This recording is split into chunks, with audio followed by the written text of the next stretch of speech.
मेरा नाम ज्योति है और जो हमारी मतलब जो एज स्टेज है जिसमें हम हैं और जो हमारे पेरेंट्स हैं उनकी थिंकिंग है कि मतलब यार मोदी भगवान है, मोदी गवर्नमेंट ने बहुत कुछ प्रोग्रेसिव किया है। जब हम अपने पेरेंट्स से खुद ही मतलब पेरेंट्स से ही आर्ग्यूमेंट करना पड़ता है, फैमिली में ही उनसे करना पड़ता है कि नहीं पापा मम्मी ये सारी चीज़ें हैं कि हम जो चीज़ें देखते आ रहे हैं सुनते आ रहे हैं उनमें चेंजेस आ गए हैं, तो वो मानने को ही तैयार नहीं है। मतलब जो मीडिया है, मेन स्ट्रीम मीडिया है, 9 से 10 बजे वो लोग जॉब से आते हैं फिर देखते हैं पूरे दिन या तो हिंदू मुस्लिम नहीं तो ये हो गया वो हो गया, और मोदी को एक फ्रेम कर दिया कि वो भगवान है।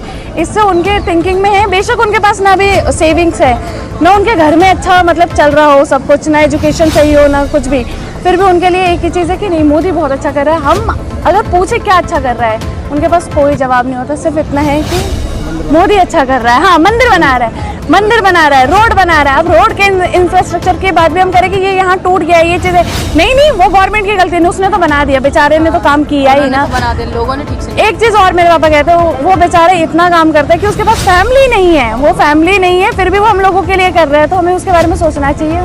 मतलब इस तरीके की आइडियोलॉजी है। तो पेरेंट्स से एक रिक्वेस्ट है कि आप लोग अगर वोट देते हो तो हम लोगों का सोच के दो कि हम लोग आगे आने वाली जनरेशन में सफ़र करेंगे आपके इस वोट से। हम लोग कर चुके हैं, मतलब अभी कर ही रहे हैं। अगर ये सारी चीज़ें आज हो रही है तो फिर वो वोट का ही कहीं ना कहीं सीन है। मैं आपसे समझना चाहूँगा आप कितने साल के और आपके लिए हाँ जी, सबसे बड़ा इश्यू अभी क्या है अपनी लाइफ में, सोसाइटी में?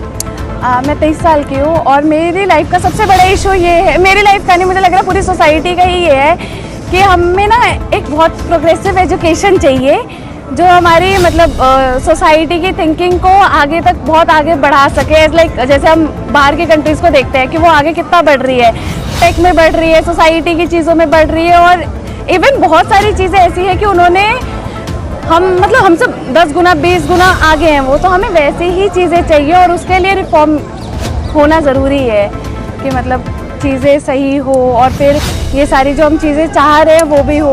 अगर आगे इस तरीके का प्रोटेस्ट फिर हुआ तो क्या आप फिर से आ पाएंगे? ज़रूर, मैं तो आऊँगी ना, क्योंकि मैं नहीं चाहती ना मेरी आगे आने वाली जनरेशन चाहे मेरा आगे आने वाला टाइम ऐसा ख़राब हो। अभी जैसे मैं प्राइवेट सेक्टर में अभी जॉब भी कर रही हूँ, but as per the job ना मेरी सैलरी बहुत अच्छी है, बस ऐसा है कि घिसना है वहाँ जाकर आपको कि बहुत काम करवा रही है उसके बदले बहुत कम सैलरी है। यहाँ पे कोई अपॉर्चुनिटी नहीं है, कोई फ्यूचर नहीं है, और गवर्नमेंट एग्ज़ाम कैसे बच्चा देगा जब वहाँ पे इतने सारे पेपर लीक्स हो रहे हैं। तो